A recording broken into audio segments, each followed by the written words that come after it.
வணக்கம். இந்தியன்ஸுங்க ரொம்ப ரொம்ப ரொம்ப டிவோர்ஸ், இது தனித்து வாழ்றது, இதெல்லாம் போய்கிட்டே இருக்காங்க.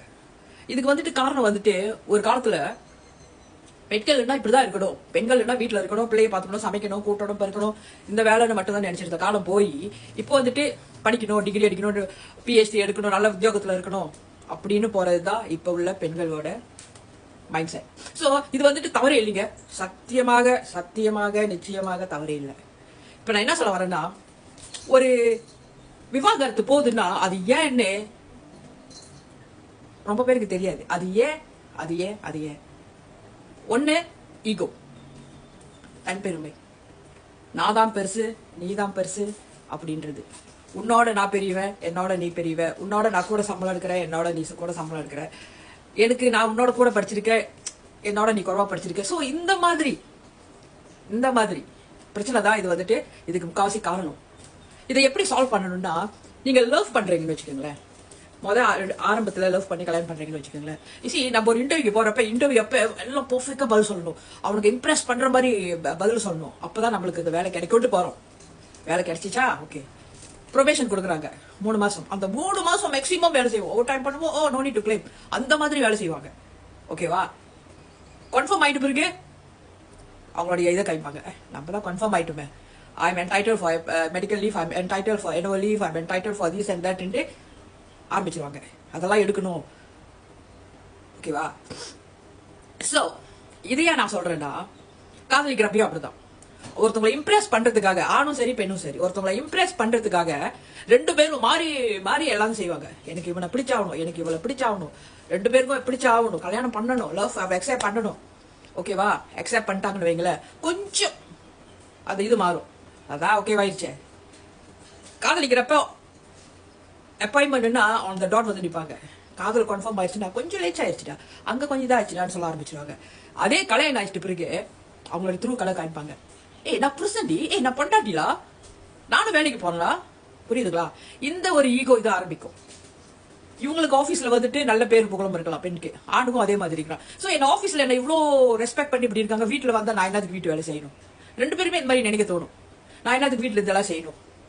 நான் அவளோட கூட சம்பாதிக்கிறேன், நான் அவனோட கூட சம்பாதிக்கிறேன். இதுதாங்க பிரச்சனை, வேற ஒண்ணுமே இல்லைங்க. இதுதாங்க பிரச்சனை, வேற ஒன்றும் இல்லை. சரிங்களா? இது வந்துட்டு அவங்க என்ன செய்யணும், அப்படியே ஹஸ்பண்ட் வந்துட்டு உன்னை விட்டுட்டு வேறவங்கிட்ட போயிட்டாங்கன்னா, நீ ஏதாவது சந்தேகப்படுறியான்னா, ஹஸ்பண்டும் ஒய்ஃபும் கொண்டு போயிடும். ஒரு சின்ன வேற எக்ஸாம்பிள் சொல்றேன். ஹஸ்பண்ட் கிட்ட உட்காந்து கேளுங்க, இப்படி இப்படி எனக்கு சந்தேகமா இருக்கு அப்படின்னு. ஆனா அந்த கேள்விக்கு முன்னே நீங்க உங்களை ஒண்ணு கேள்வி கேட்டுக்கணும், அவர் ஏன் அப்படி செய்யறாரு, நான் ஓகேவா, நான் ஏதாவது தப்பு செய்யறேன்னா? யோசிச்சு பாருங்க, நல்லா யோசிச்சு பாருங்க. யோசிச்சு பார்த்து பிறகு உங்க ஹஸ்பண்ட் கிட்ட போய் கேளுங்க, ஏன் இந்த மாதிரி செய்றீங்க, நான் என்ன தப்பு செஞ்சேன், அப்படி செஞ்சா நான் திருத்திக்கிறேன். உங்களுக்கு இந்த காதல், இந்த திருமணம் வந்துட்டு கண்டினியூ பண்ணணும்னா ஏன் நான் திருத்திக்கிறேன்னு போய் கேளுங்க. அங்கெல்லாம் ஈகோ வச்சுக்காதீங்க தயவு செஞ்சு. அவரு ஆம்பளையும் சரி, ஏன் என் ஒய்ஃப் என் கூட சந்தோஷமா இல்லை, நான் என்ன செஞ்சேன் அப்படின்னா ஆண்களும் யோசிக்கணும். உட்காந்து பேசுங்க, நான் என்ன செஞ்சேன், ஏன் இந்த மாதிரி, நான் திருத்திக்கிறேன், எனக்கு வச்சு வாய்ப்பு கொடு. 2-3 தடவை நீங்க பேசி பாருங்க. அப்படியே இல்ல அப்படின்னு மட்டும் நீங்க 2 பேரும் சேர்ந்து முடிவு பண்ணுங்க. சரி ஓகே, இப்போ உனக்கும் வேண்டான்ற எனக்கும் வேண்டாம், 2 பேரும் ஓகேவா, மியூச்சுவல் கன்சர்ன், டிவோர்ஸ் ஃபைல் பண்ணலாம். நீங்க வந்து அடிச்சு பிடிச்சி உதவாங்கனாலும், அடி வாங்கினாலும், துப்பு வாங்கினாலும், இது வாங்கினாலும் ஒன்னா இருக்கிற அவசியமே இல்லைங்க. யூ டோன்ட் டிசர்வ் இட்ங்க, யூ டோன்ட் டிசர்வ் இட்ங்க. சில பேர் இதை பாக்குறவங்க நினைப்பாங்க, இந்த பொம்பளை என்ன ஒன்னா இருக்க இது பண்ணணும்னு சொன்னா பிரிச்சுட்டு ஓட பாக்குற மாதிரி ஐடியா கொடுக்குதுன்னு.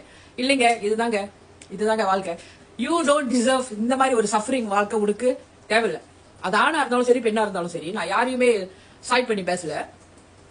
சோ அதுக்கு என்ன செய்யணும், உட்காந்து பேசுங்க.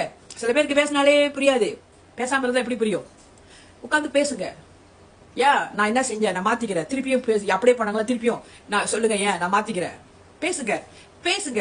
3வது ஆளுகிட்டயோ சோசியல் மீடியா கிட்டயோ போகாதீங்க. நான் டிக்டாக்ல எல்லாம் பாத்திருக்கேன். இதெல்லாம் வந்துட்டு இப்ப நீங்க பேசுறீங்க, ஒரு ஆண் பேசுறாரு, அவர் ஒய்ஃப் வந்துட்டு இப்படி இப்படி இப்படின்னு சொல்றாரு எல்லாருக்கிட்டையும், கூட்டாளி கிட்ட எல்லாம். அது வந்துட்டு அவங்க ஒய்ஃப் அசிங்கப்படுத்தலீங்க, அவரையே அசிங்கப்படுத்திக்கிறாரு. அதே தான் பெண்ணும், என் புருஷா இப்படின்னு நீங்க சொல்றப்ப உங்க ஹஸ்பண்ட் நீங்க வந்துட்டு அசிங்கப்படுத்தல, நீங்க உங்களே அசிங்கப்படுத்துக்கிறீங்க. புரியுதுங்களா? நீங்க எப்படியேப்பட்டவர்னு காட்டுது அது. ஏன்னா எல்லாருமே ஓ பாவம் அப்படின்னு நினைக்கிற ஆள் இல்ல, இப்படி நினைப்பாங்க, இது என்னமோ பண்ணிருக்காதான் அந்த ஆள் விட்டுட்டு ஓடிடுச்சு. சோ பேசுங்க உட்காந்து, உங்களுக்குள்ளே சால்வ் பண்ண பாருங்க. கேர்ள் வந்துட்டு கேர்ள் சைடு கிட்ட போயிட்டு பேசாதீங்க, அவங்க உனக்கு தான் சப்போர்ட் பண்ணுவாங்க. அதே தான் ஆம்பளையும், நீ ஆம்பளை சைடு போய் பேசுனீங்களா அவங்க வந்துட்டு பையனுக்கு தான் சப்போர்ட் பண்ணுவாங்க.